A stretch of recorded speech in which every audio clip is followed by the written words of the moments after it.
आज हम English grammar में डायरेक्ट इनडायरेक्ट स्पीच समझेंगे।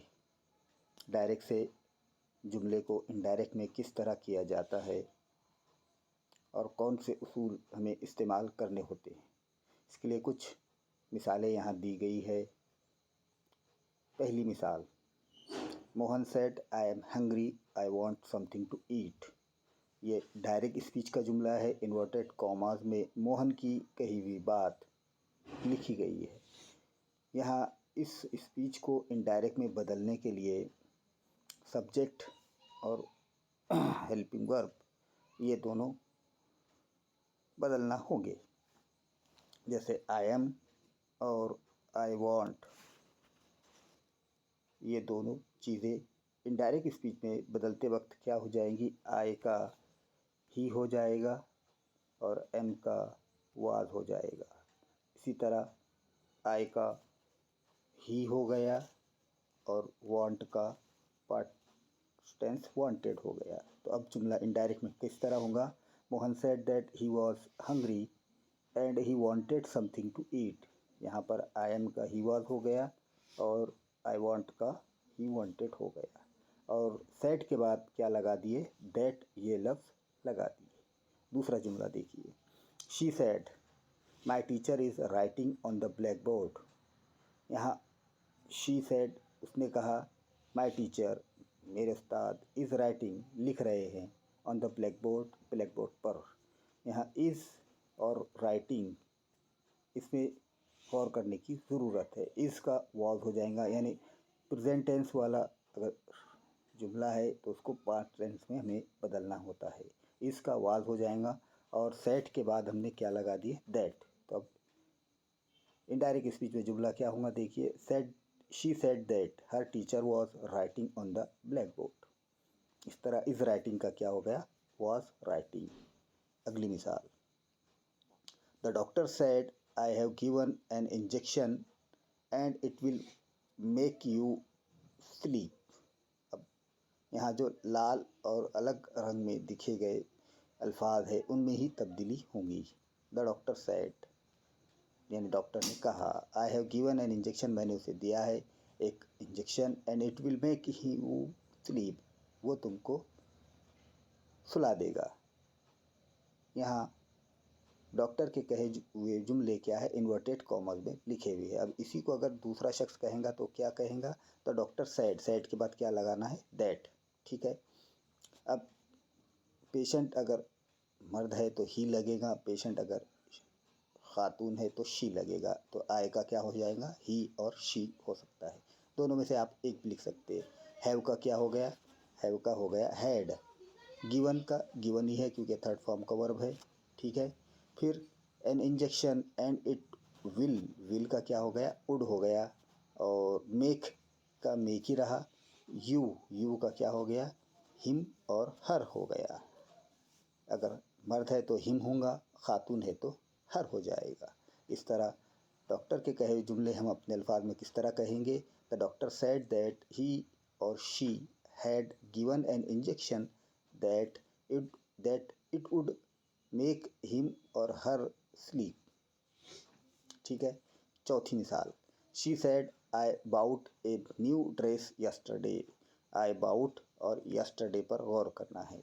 आई का क्या हो जाएगा, शी ने कहा है इसलिए शी होगा। बाउट ये थर्ड फॉर्म का है इसलिए हैड लगाया गया है। ठीक है। बाउट थर्ड फॉर्म का वर्ब है इसलिए हैड लगाया गया है। तो शी हैड बाउट यानी मैं ख़रीदी ए न्यू ड्रेस, नया ड्रेस, यस्टरडे कल। A new dress new dress the day before और प्रीवियस डे। यहाँ पर यस्टरडे का क्या हो जाता है, द डे बिफोर या प्रीवियस डे। ठीक है। इस तरह से पांचवा जुमला, what A terrible storm it is the seller said.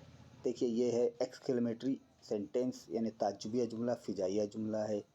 The seller said यानी सेलर ने कहा कि ये बहुत खौफनाक तूफ़ान था। क्या खौफनाक तूफ़ान था। अब इसको हमें बयानिया में और रिपोर्टेड स्पीच में जब हम बयान करेंगे तो एक्सक्लेमेटरी मार्क चूँकि आ चुका है इसलिए यहाँ पर द सेलर एक्सक्लेम्ड यानी सेलर को हैरत हुई। दैट लगा दिया अपन ने। इट वॉज यानी वो था। इट इज़ का क्या हो गया, it was. A terrible storm, कुछ ज़्यादा चेंज नहीं किए। छठी मिसाल, whom did you ask? She said to her husband.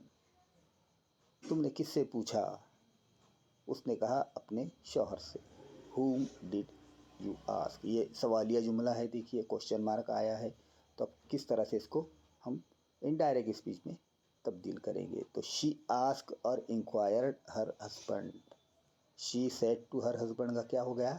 चूँकि सवालिया जुमला है इसलिए आस्क लगाए या इंक्वायर भी लगा सकते हैं।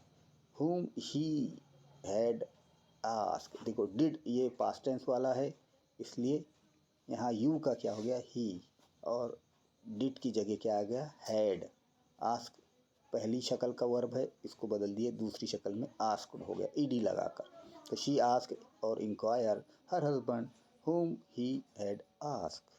सातवां जुमला देखिए, do you wish to open an account? The clerk said to the man. ये भी सवालिया जुमला है, देखिए डू यू विश, क्या तुम चाहते हो, टू ओपन एन अकाउंट, एक खाता खोलना, क्लर्क ने कहा आदमी से। तो अब यहाँ पर क्लर्क क्या कर रहा है, इंक्वायरी कर रहा है, क्वेश्चन पूछ रहा है, सवाल पूछ रहा है, इसलिए द क्लर्क इंक्वायर्ड और आस्क द मैन, आदमी को पूछा उसने। अब यहाँ पर देखिए यस और नो टाइप वाला क्वेश्चन है। Do you wish to open an account, यानी क्या तुम चाहते हो एक अकाउंट खाता खोलना? तो इसका जवाब क्या आएगा, यस और नो में आएगा, इसलिए ये ऑब्जेक्टिव वाला सवाल है। तो इसमें इफ़ या वेदर दोनों में से एक लफ्ज़ लगाया जाता है। इस तरह का जब यस और नो टाइप वाला क्वेश्चन हो तो इफ़ या वेदर लगाया जाता है। इफ़ और whether he wish to open an account. आठवां जुमला, go away the king said to his minister. यहाँ पर गो बादशाह कह रहा है किससे, उसके वज़ीरों से कि बाहर जाओ, दूर जाओ। यहाँ क्या होगा, हुक्म होगा। तो इसलिए यहाँ द किंग कमांडेड, यानी बादशाह ने हुक्म दिया his minister to go away. देखिए कमांडेड यहाँ पास्ट टेंस का वर्ब आ चुका है। देखिए ये जुमला कौन सा है, ये इम्पेरेटिव सेंटेंस है। अब नवा जुमला देखिए, please wait here for me till I return the old man said to the little boy. यहाँ पर रिक्वेस्ट वाला जुमला है, देखिए प्लीज़ वेट यानी मेरा इंतज़ार कीजिए यहाँ तक कि मैं वापस आ जाऊँ। The old man said to the little boy, बुजुर्ग आदमी ने छोटे लड़के से कहा। अब इसको जब हम इनडायरेक्ट स्पीच में बदलेंगे तो अब चूँकि ये एक रिक्वेस्ट है इसलिए हम क्या कहेंगे, ओल्ड मैन सेड टू की जगह the old man requested the little boy. काय के लिए रिक्वेस्ट किया उसने, टू वेट। प्लीज़ वेट की जगह क्या आ गया, टू वेट। हेयर की जगह क्या आ गया, देयर। फॉर जैसे कि वैसे मी की जगह क्या आ गया, हिम। टिल आई की जगह ही। रिटर्न। 10वां जुमला, don't argue with your father mister Goyal said to her son. Mister Goyal ने अपने लड़के से कहा, सेड टू हर सन अपने बेटे से कहा, डोंट आर्गू यानी बहस मत करो, विथ योर फादर अपने बाप से। अब यहाँ पर ये जुमला एक तंबीह वाला जुमला है, इम्पेरेटिव सेंटेंस में आता है, इसलिए यहाँ पर वार्न यानी एक तरह की तंबीह दी गई है। मिस्टर गोयल वार्न हर सन, मिसेस गोयल खातून है, माँ है उसकी, मतलब वो कह रही है कि अपने वालिद से बहस मत करो। तो Mrs Goyal warn her son. Do not का क्या हो गया, देखिए डू नॉट का नॉट टू, आर्गू का आर्गू ही रहा, विथ यूर का क्या हो गया, हिज फादर। इस तरह से आप इन डायरेक्ट स्पीच के जुमलों को इनडायरेक्ट स्पीच में बदल सकते हैं। हमने यहाँ पर हर तरह के जुमले देख चुके, फिजाइया जुमले, सवालिया जुमले, ठीक है। इसी तरह से तंबीह वाले जुमले, हुक्मिया जुमले और बयानिया जुमले। तो इस तरह के जुमले आपको प्रैक्टिस के लिए दिए जाएंगे, वो आप अपने तौर पर हल करेंगे।